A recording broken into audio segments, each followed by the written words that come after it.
E a Laura vai fazer o preparo de hoje. Boa tarde a todos. O nosso preparo de hoje é do livro Vida Feliz, psicografado por Divaldo Franco, ditado por Joana de Ângeles. A página é a 71. Estás mergulhado no oceano do amor de Deus. Jamais te encontras sozinho. Deus está em ti e em torno de ti. Descobre-o e deixe-te conduzir por ele com sabedoria. És seu herdeiro, possuidor do universo. Permite que seu amor te permeie totalmente, comandando a tua vontade e os teus passos, facultando-te crescer com menor ou nenhuma dose de sofrimento. Em Deus, tudo encontras, planificando-te completamente. Joana, nessa página, nos fala de Deus, né? Conhecemos Deus, mas Ele está intrínseco em nós, não é verdade? Desde os povos primitivos, o conceito de Deus existia, só que eles colocavam Deus na natureza, nos fenômenos da natureza. Fomos evoluindo um pouquinho, chegamos aos gregos, aos romanos, já personificamos um pouco Deus. Segundo Jung, né, nós diríamos, são os arquétipos. É o Deus da guerra, Deus do amor, da beleza, enfim. E assim nós fomos evoluindo. Veio Jesus e nos trouxe o conceito de Deus Pai, Deus de amor e bondade, soberanamente justo e bom. E com esse conceito daquele velhinho barbudo, de cabelos compridos e barba, ficamos durante muito tempo, até que, mais amadurecidos, veio Kardec. E Kardec nos mostrou, através do Pentateuco, no Livro dos Espíritos, questão número 1. Ele pergunta aos espíritos, o que é Deus? E os espíritos respondem, né? Inteligência suprema, criadora de todas as coisas. Kardec não perguntou quem é Deus, mas sim o que é Deus.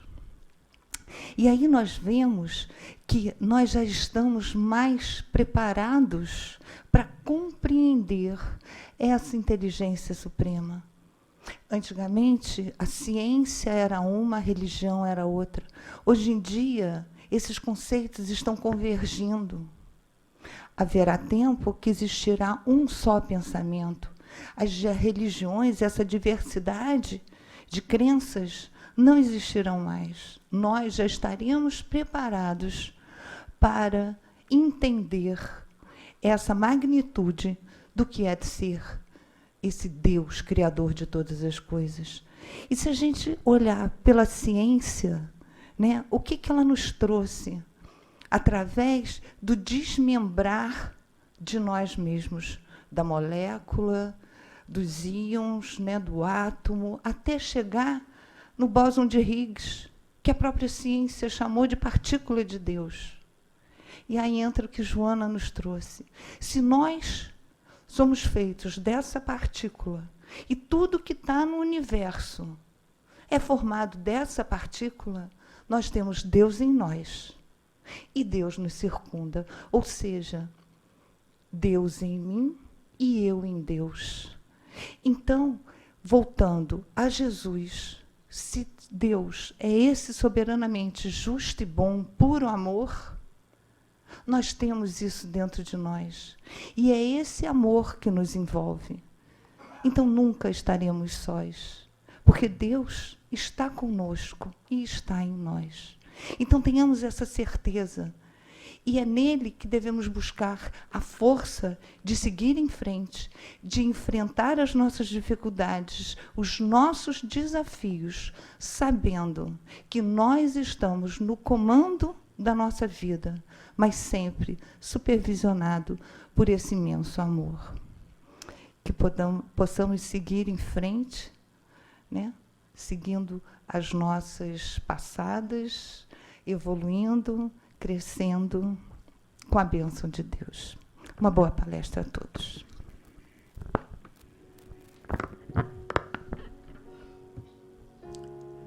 Jesus, amoroso mestre, amigo, que nos acolhe nesta tarde de hoje, onde é que viemos buscar, Senhor, a paz, sentir a paz que há em Ti, em nós também. Também pedimos a Joana de Ângeles, nossa mentora amorosa, que com o seu carinho e a sua inspiração envolva a trabalhadora da casa, Elise Borba, nos estudos que ela preparou para a tarde de hoje. Graças a Deus.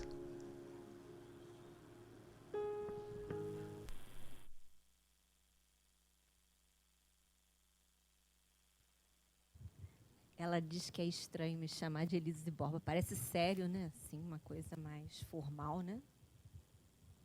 Fadinha para os íntimos. Ah, sim. Hoje vai ser bem divertido. Eu tenho 2 coisas nas mãos, né? E eu acho que se eu fico desse lado, vocês não... Acho que vocês não vão ver de jeito nenhum, né? Não, acho que eu tenho... Onde é que eu tenho que ficar? É aqui? Eu tenho que tirar o... Não, eu acho que... Por gentileza. Hein? Não está ligado? Tá. É aqui ou o Duda? Hein? É aqui? Ok. Então, eu vou tentar ficar quieta, tá? E falar, sem me movimentar muito. É isso, né? Acho que a coisa é essa. E eu vou tentar me entender qual é a seta para frente, qual é a seta para trás. Bom, o tema de hoje é a verdadeira desgraça ou a desgraça real, né?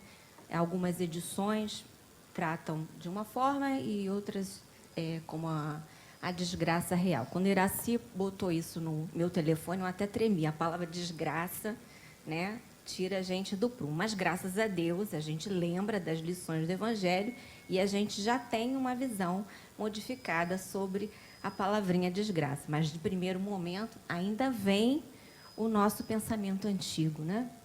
Mas vamos ver, então, não é esse, então é esse. Não, é para cá. Gente, isso vai ser complicado na minha vida. Como assim? Ah, então tá certo, é esse daqui, da direita. Bom, a passagem de hoje está no capítulo 5, item 24, né? Nós vamos abordar as reflexões de um espírito que vem trazer para a gente alguns temas para a gente refletir, já que a gente já está na doutrina espírita há algum tempo e é preciso juntar todas as liçõezinhas que a gente vai tendo e elas têm que fazer um todo com sentido. Então, quando li essa passagem pela enésima vez, né, me veio algumas questões de reflexão, que tratam da reencarnação, do sentido que damos à nossa existência. Pensei também que a Terra como um planeta de provas e expiações. Me veio também à mente a outra passagem do Evangelho que fala do bem e mal sofrer, o que a gente entende por felicidade e infelicidade, e a questão da verdadeira vida. Esses foram alguns aspectos que passaram pela minha cabeça quando fiz a releitura. Mas, se a gente vai lendo atentamente, cada vez que a gente lê o Evangelho, a gente vê mais coisas. Então, o espírito que nos fala é Delfina de Girardin, ou Girardin, não sei. E diz ela logo no início: todos falam da desgraça, todos a experimentam e julgam conhecer o seu caráter múltiplo. Venho dizer-vos, porém, que quase todos se enganam, pois a verdadeira desgraça não é, de maneira alguma, aquilo que os homens, ou seja, os desgraçados, supõem. Então, ela já dá um anúncio de que vai trazer um novo entendimento. Então, como é que nós compreendemos a desgraça? Mesmo sendo espírita, né? A gente está preso lá nas nossas múltiplas encarnações, não é isso? Como algo que nos chega de surpresa e nos causa ou aflição, ou desespero, ou então dor, né? A gente ainda pensa dessa forma.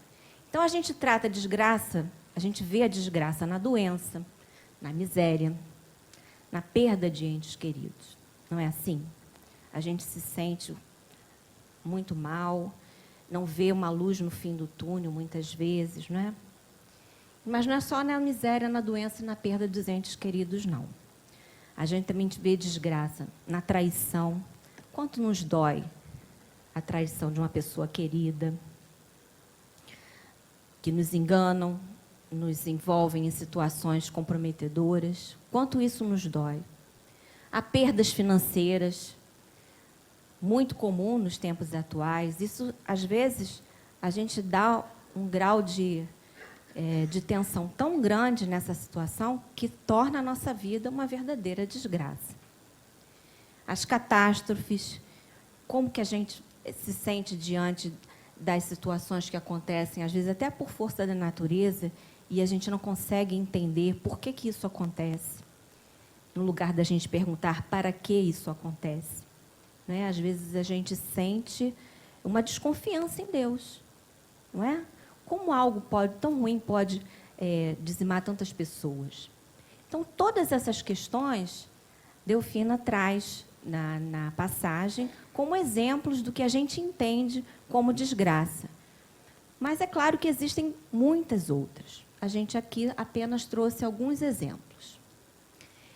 E diante dessas desgraças, quantas pessoas não sucumbem diante dessas situações?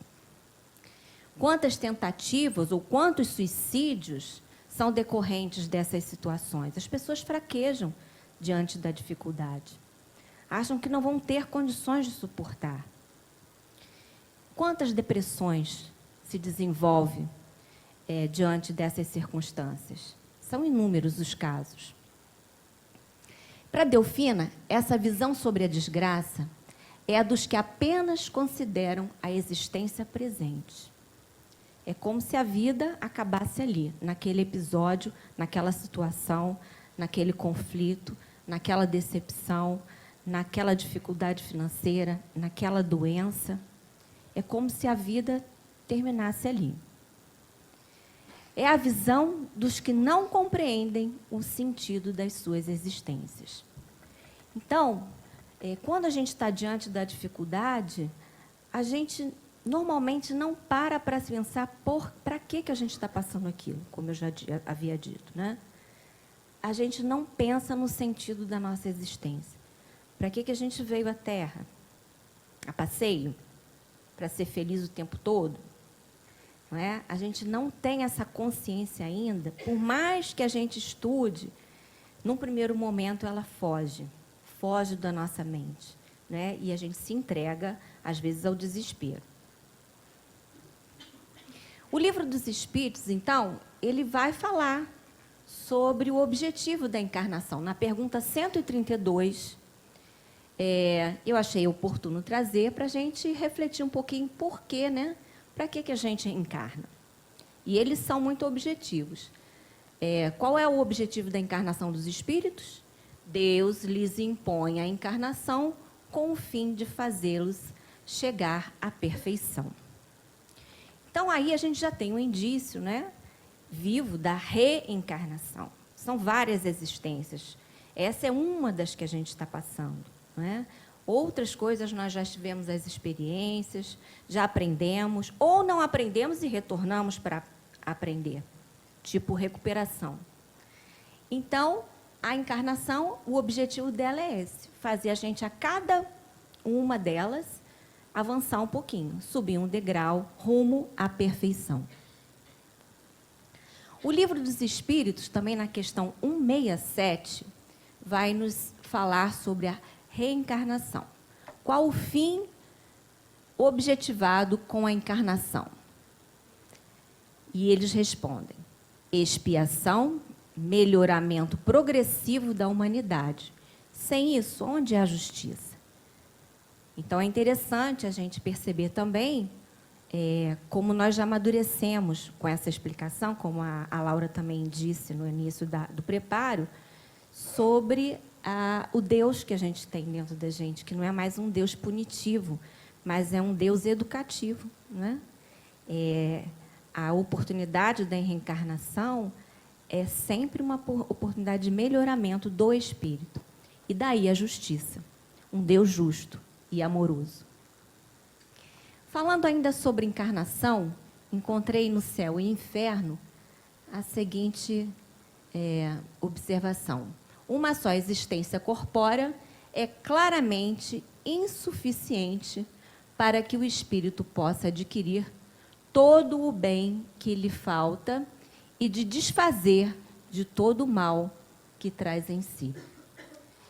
Então, a visão da reencarnação é um ponto de vista tão importante nas nossas vidas, né? Não só, eu sou espírita e acredito na encarnação, mas a partir do momento que a gente acredita na reencarnação, muita coisa na nossa vida vai mudar, até a nossa postura diante das dificuldades, porque a gente sabe que a gente reencarna para aprender e para melhorar, para refazer o que a gente não conseguiu fazer em vidas anteriores.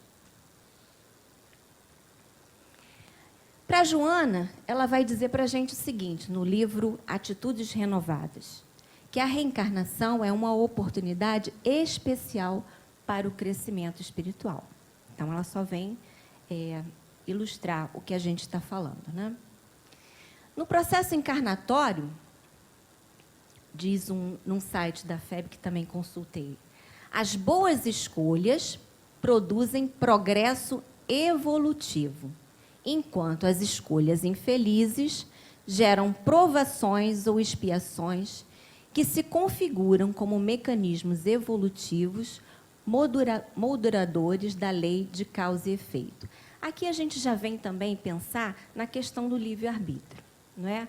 Às vezes nós encarnamos, temos as nossas dificuldades, as nossas responsabilidades, mas às vezes, diante das nossas responsabilidades, quando surge algo que foge ao nosso desejo, que as coisas fossem como a gente desejaria que fosse, a gente se perturba, não é?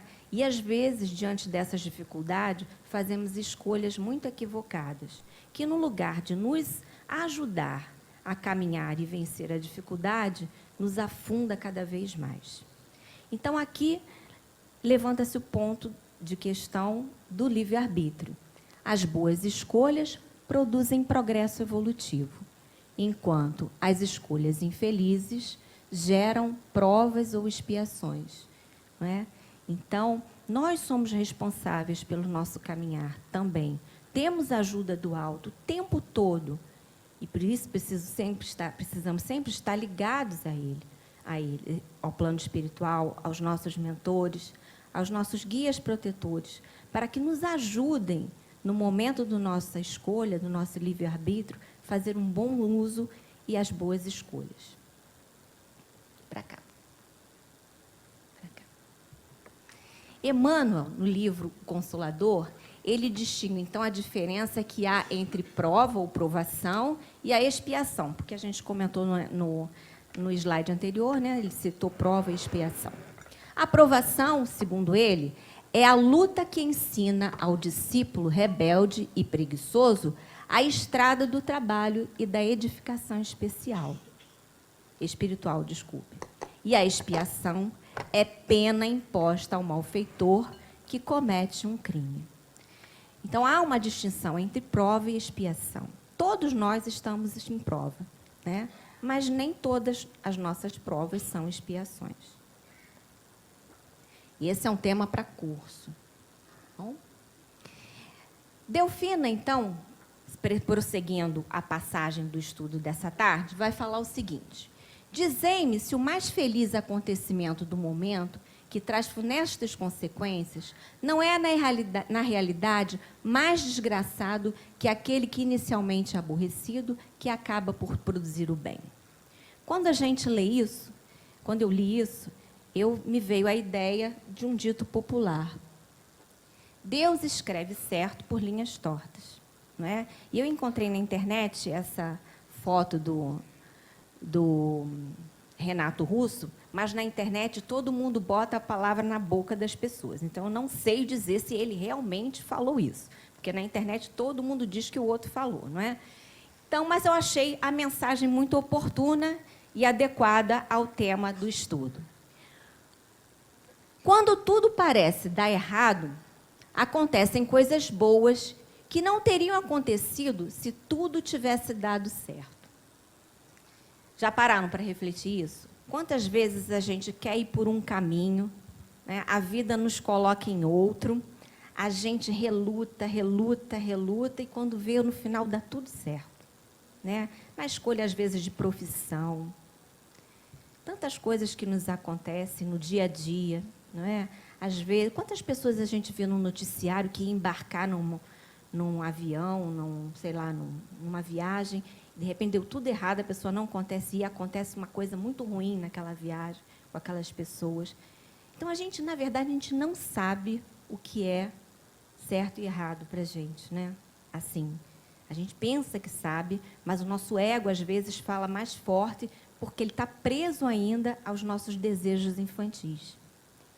Mas Deus é misericordioso e bom, né? E, às vezes, coloca um caminho torto para a gente encontrar o caminho reto. Delfino, então, prossegue. Dizei-me se a tempestade, que despedaça as árvores, mas purifica a atmosfera, dissipando os miasmas insalubres que poderiam causar a morte, não é antes uma felicidade que é uma desgraça. Não é? Esse é um exemplo, é uma imagem tão interessante. As tempestades, não é? Elas são necessárias para limpar a atmosfera, para trazer a limpeza necessária que necessitamos para a nossa saúde, para o equilíbrio do planeta. Mas a gente teme, a gente fica com medo, a gente acha aquilo horroroso, e, no final, tudo é necessário para o equilíbrio. Essa imagem que ela faz é muito interessante. Aí eu me lembrei de outro dito popular. Há males que vêm para bem, não é? Então, esse é o ponto de vista interessante da passagem. Delfina prossegue. A verdadeira desgraça está mais nas consequências de uma coisa do que na própria coisa. Isso é para a gente pensar. Porque a gente pensa do jeito que a gente quer pensar. E ela diz, então, portanto, para julgarmos qualquer coisa, precisamos ver-lhe as consequências. O que aconteceu em função daquele episódio? Né? Vamos pensar na tempestade. O que acontece depois da tempestade? A gente tem que analisar a causa. Quando a gente está diante da dificuldade, o que aconteceu em decorrência daquele episódio ou daquela situação difícil? Então, vamos pensar, então, na riqueza. Todo mundo acha a riqueza uma coisa linda, né? Ai, eu sou a cara da riqueza. Não é? Não sou não, viu? Não sou não. A riqueza é uma desgraça? Todo mundo quer, né? Ganhar um din-dinzinho a mais, né? Uma loteria, não é? Todo mundo passa pela cabeça da gente, das nossas ilusões. Então, a riqueza é uma desgraça? A maioria das pessoas vai dizer que não. Não. Mas as consequências do mau uso da riqueza? Então, é por isso que Delfina nos alerta para a gente pensar nas consequências. Né? Se eu faço mau uso da minha riqueza, as consequências para mim não serão positivas. O Livro dos Espíritos vai falar sobre as provas da riqueza e da miséria, na questão 814. Por que Deus concedeu a uns a riqueza e o poder e a outros a miséria?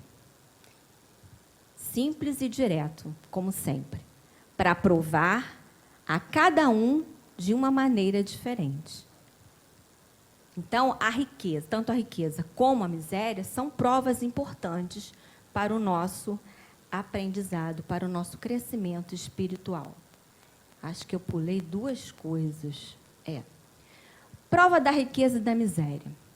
Deus experimenta o pobre pela resignação e o rico pelo uso que faz dos seus bens e do seu poder. Esse é um comentário que o Kardec faz na questão 806. Delfino, então, prossegue. Para julgar o que é realmente feliz ou desgraçado para o homem, é necessário transportar-se para além desta vida, porque é lá que as consequências se manifestam. Todos nós sabemos que nós, ao desencarnarmos, só levamos as conquistas da alma. Ninguém leva nada mais do que isso. Essa é a nossa única bagagem, a conquista que conseguimos fazer no nosso progresso moral e intelectual. Seguindo com Delfina. Ali eu botei Delfine, mas é Delfina. Vou revelar-vos a desgraça sob uma nova forma. A desgraça, ela diz, é a alegria, o prazer, a fama, a fútil inquietação, a louca satisfação da vaidade, que asfixiam a consciência, oprimem o pensamento, confundem o homem quanto ao seu futuro. Tudo ilusão, não é? O homem se ilude. E aí fraqueja, e aí cai verdadeiramente no que a gente pode, do ponto de vista do Espiritismo, entender o que é a verdadeira desgraça. Então, a desgraça é, portanto, o quê? É tudo aquilo que nos tira do nosso propósito encarnatório. E só nos tira desse propósito quando a gente não tem a firmeza da nossa consciência existencial. Para que viemos? Para que estamos passando por determinada situação? E aí, então, a gente sai do nosso propósito encarnatório. Joana de Ângeles, ela no livro Jesus e o Evangelho, à luz da psicologia profunda, ela faz uma colocação muito interessante sobre a desgraça. Ela diz que há desgraças e desgraças. Vamos ver o que ela quer dizer com isso? As primeiras são as que irrompem, desarticulando a emoção e desestruturando a existência física e moral da criatura, que, não raro, sucumbe ante a sua presença. O que quer dizer isso? São, na verdade, as provas educadoras ou reparadoras para o aprimoramento moral do espírito. São as dificuldades que nós temos no nosso dia a dia, as dificuldades no relacionamento na família, com os filhos, com o marido, as dificuldades no trabalho, no convívio, na relação com o outro. Todas as nossas dificuldades. Às vezes, essas dificuldades têm a raiz no nosso temperamento, na forma como a gente vê as coisas. E a gente fica batendo cabeça até um dia aprender que o problema não está no outro, o problema às vezes está na gente mesmo. Então, às vezes essa postura que a gente tem diante das questões da vida dificulta o nosso caminhar. Até que um dia, água mole em pedra dura, tanto bate até que fura, não é? Um dia a gente aprende. Então, essas são as primeiras. Aquelas outras, né, que não são identificadas por se constituírem consequências de atos infelizes, arquitetados por quem ora lhes padece os efeitos danosos. Essas, sim, são as desgraças reais. Então, a gente pode pegar aqui o próprio exemplo da riqueza, não é? Às vezes, ele vem com a prova da riqueza, que já é uma prova, faz mau uso da riqueza, e aí desencadeiam outras situações que, às vezes, eram totalmente possíveis de serem contornadas. E a pessoa vai adquirindo débitos e débitos e débitos e cada vez mais débitos. Porque não soube fazer o bom uso do seu livre-arbítrio, não soube aproveitar aquela prova como um mecanismo educador, não é, que pudesse elevar a sua moral. Para Joana, no mesmo livro, Joana e o Evangelho à Luz da Psicologia Profunda, ela vai dizer para a gente que a desgraça está no prazer gerado na insensatez, nos ganhos desonestos, nas posições de relevo que se fixam no padecimento de outras vidas, no triunfo que resulta de circunstâncias mais para outrem, quer dizer, fazer o mal para o outro, nos tesouros acumulados sobre a miséria alheia, nos sorrisos de embriaguez dos sentidos, nos desperdícios e abuso ante tanta miséria. Quer dizer, quando a gente não tem um olhar para o outro, não tem consciência do que, para que veio nessa encarnação. E aí, a desgraça verdadeira é essa, é a queda do espírito. É desperdiçar uma oportunidade reencarnatória, né, se deixando levar por coisas que não vão acrescentar nada na vida, na verdadeira vida. A vida do espírito. Isso é o quê? Falta de consciência existencial.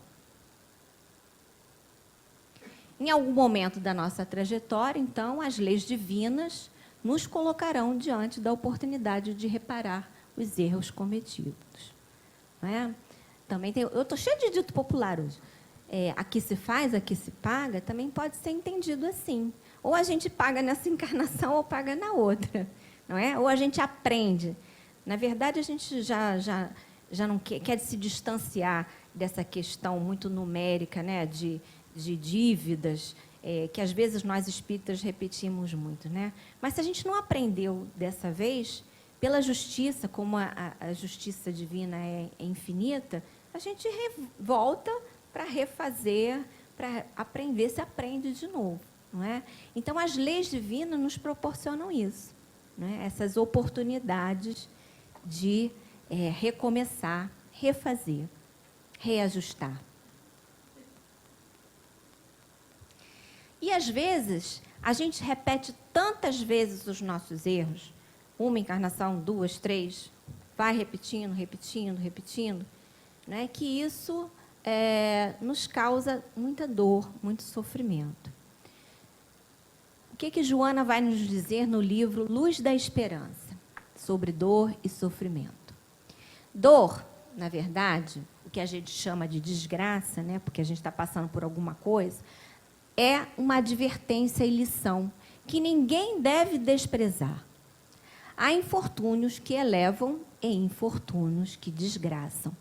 Quando ela fala que há infortúnios que elevam e infortúnios que desgraçam, está muito ligado com a forma como nós vamos encarar ou enfrentar os nossos desafios. Palavra muito usada pela querida aqui do lado. Né? Nada de desgraça, desafio. Então, a dor e o sofrimento, ela precisa ser encarada como uma lição, uma oportunidade de reajuste. Então, como é que nós devemos nos comportar diante das dificuldades que nos levam à dor? Aí ela vai dizer também no mesmo livro, a única opção diante da dor, veja bem, hein? Ela é muito objetiva, a única, é a atitude de resignação confiante. Mas olha que lindinha, não é resignação qualquer, é resignação confiante, que gera a postura paciente e otimista. Não é aquela resignação, eu sou assim mesmo, minha vida sempre foi assim, eu não tenho jeito, eu nasci para sofrer. Né? Nasci para sofrer, não sofrer, vou sucumbir no sofrimento. Não é isso. Resignação não é isso. O que é resignação? Resignação é estabelecer uma relação de paz com a sua história e com a sua realidade. Eu não vou ficar brigando com as minhas provas. Eu vou olhar para a minha prova e ver qual a melhor maneira de passar por ela. Eu tenho caminhos a escolher. Ou eu vou pela dor, ou eu vou pelo otimismo de que aquilo, o que eu vou aprender com aquilo, em que aquilo vai me fortalecer para caminhar. Então, isso é o que a gente pode compreender como uma resignação otimista, confiante, que aquilo, o que é, na verdade, a princípio, um mal, mas para mim pode se tornar um grande bem. Quantas pessoas passam por doenças difíceis e têm suas vidas transformadas? Quantas pessoas perdem entes queridos? Dá exemplo aqui, bem comum. Mãe, quando perde filho, é difícil, né? Mãe, quando perde um filho, deve ser uma coisa muito difícil, porque eu acho que nem quem não passou por isso não consegue, só consegue imaginar, mas não consegue sentir o que é isso. A gente só sabe que é uma dor muito grande. Há aquelas que transformam essa dor no seu fardo. E aquilo vai ser carregado pesadamente por toda a sua encarnação. Mas há aquelas que reagem, aceitam e não brigam com a realidade. Aceitam, não vai sentir saudade? Claro que vai, porque viveu coisa boa com a pessoa, vai sentir saudade. Se eu deixar de ver a Iraci durante um tempo, eu vou sentir saudade. Você vai sentir saudade de mim? Eu sou carente. Diz que sim. É melhor para você. Se a gente vai deixar de ver uma pessoa que a gente gosta muito, a gente vai sentir saudade. Se a gente vai se privar do convívio de uma pessoa, a gente vai sentir saudade. Então, imagina uma relação de amor profundo entre mãe e filho. Não é? Mas a pessoa pode escolher enfrentar essa realidade com dor, carregar aquele fardo pesado o resto da vida, ou transformar aquela situação transitória, porque é transitória, porque se a gente acredita na reencarnação, nas inúmeras existências, a gente só pode entender que aquela situação é transitória. Daqui a um tempo a gente vai estar junto, novamente. Né? Então, eu posso escolher o caminho da dor, mas eu posso transformar aquela situação transitória numa ação positiva. Toda vez que vier um pensamento de tristeza, desânimo por aquela perda, eu imediatamente substituir aquele pensamento triste por algo legal que você viveu com aquela pessoa. Outro dia conversava com uma senhora que estava muito preocupada porque ela não conseguia se libertar da tristeza pela perda de um filho. Um filho que teve uma doença desde a infância, e muito prolongada e tal, sofreu muito, e esse filho acabou desencarnando, já adulto, né? Mas antes dela. E ela achava que aquilo era uma coisa muito doída, né? Uma mãe enterrar um filho. Né? E eu dizia para ela, né? Engraçado, eu e minha família ouvia outra situação. Minha avózinha, nós tínhamos o meu tio, tinha uma deficiência e tal, e eu, a minha vida inteira, a minha infância inteira, eu ouvi a minha avó falando exatamente o contrário, pedindo a Deus que o levasse antes dela, porque ela não queria vê-lo, deixá-lo sozinho, achando que ninguém saberia cuidar dele como ela cuidava. Então, eu ouvi a minha infância inteira isso. E agora você vê uma outra mãe de uma outra forma, né? Querendo que ele ficasse e permanecesse no sofrimento. Então, são situações que a gente não sabe o que é melhor para ele, para a gente. Foi o que eu disse a ela. A gente não sabe o que é melhor. Tanto a senhora não sabe, como minha avó também não sabia. Quem sabe Deus não foi misericordioso e levou antes para que ele parasse com aquele sofrimento todo. A senhora não disse que ele é uma pessoa boa, caridosa? Então, Deus foi misericordioso. Não é? Ele já cumpriu a tarefa dele aqui e agora vai caminhar com outras oportunidades, liberto do sofrimento, daquela prova que ele estava passando aqui com tanta dificuldade, mas que aceitou com resignação, não brigou com a sua prova. Então, Deus já achou que já estava na hora, né? Que já tinha cumprido o aprendizado. Mas é difícil você falar isso para uma mãe e achar que ela vai rapidamente sair daquela situação. Por isso que é importante a gente estar sempre atento ao nosso sentido existencial. Entender por que a gente reencarna e passa por determinadas situações que a gente considera ou as transformam em verdadeiras desgraças. Vamos andando, né? Senão a hora chega e eu fico. Então, Joana também fala no livro A Luz da Esperança sobre a dor. Ela vai nos dizer, a dor aumenta ou diminui o volume e profundidade da sua ação conforme a atitude emocional de quem lhe experimenta a presença. Então, é mais ou menos isso que a gente estava comentando, né? Como é que eu vou encarar a dor? Eu posso escolher sofrer ou não sofrer. Mas evitar de passar pelas provas, infelizmente, isso não é bom para nós. A gente tem que olhar a prova como uma situação de oportunidade de melhoramento. Então, qual é a função do sofrimento? Joana, no livro Atitudes Renovadas, vai nos dizer o seguinte, que o sofrimento exerce a função buril, que trabalha o envoltório grosseiro a fim de fazer brilhar a gema preciosa que se lhe encontra oculta no cerne, facultando-lhe a luminosidade para a qual está destinada. Então, é um outro olhar sobre o sofrimento, não é? Sofrimento a gente escolhe. Né? Os problemas, as dificuldades, os desafios são postos para nós, mas sofrer é escolha. E, eu não sei se já estou na hora, estou na hora, ela não me mostrou o... Ah, ela está sem plaquinha, sorte minha. Então, como eu sou disciplinada... De cabeça para baixo, tá? Ela fez uma encenação aqui. Vamos lá, do plaquinha dos 5 minutos.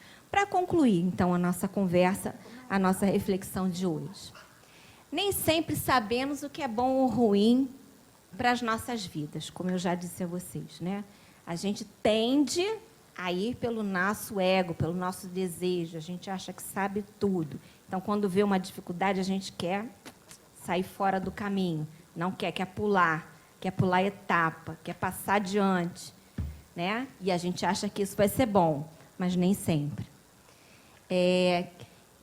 E a mensagem que ficou para mim é que a gente possa refletir essa questão das dificuldades pela lente da doutrina espírita, refletir sobre o sentido da nossa existência atual, aceitando os desafios ou infortúnios que nos são postos de forma confiante e otimista, como recurso de aprimoramento moral do espírito. Não é fácil a gente passar pelas dificuldades, mas quando a gente tem a fé nesse Deus que está dentro da gente, nesse Mestre Jesus, que nos ampara a todo instante, nós, envolvidos pela espiritualidade que nos envolve nessa casa, que segura as nossas mãos, que no momento das nossas fraquezas, das nossas inseguranças e incertezas, se a gente, de fato, de coração aberto, se ligar a esses irmãos espirituais, com certeza as nossas provas e as nossas dores serão acolhidas com carinho e, da forma mais inesperada, nós perceberemos, se estivermos conectados, a ajuda que vem. Às vezes, não pelo caminho que a gente quer, mas pelo caminho que a gente precisa. Que Jesus nos fortaleça na fé. Muito obrigada, graças a Deus.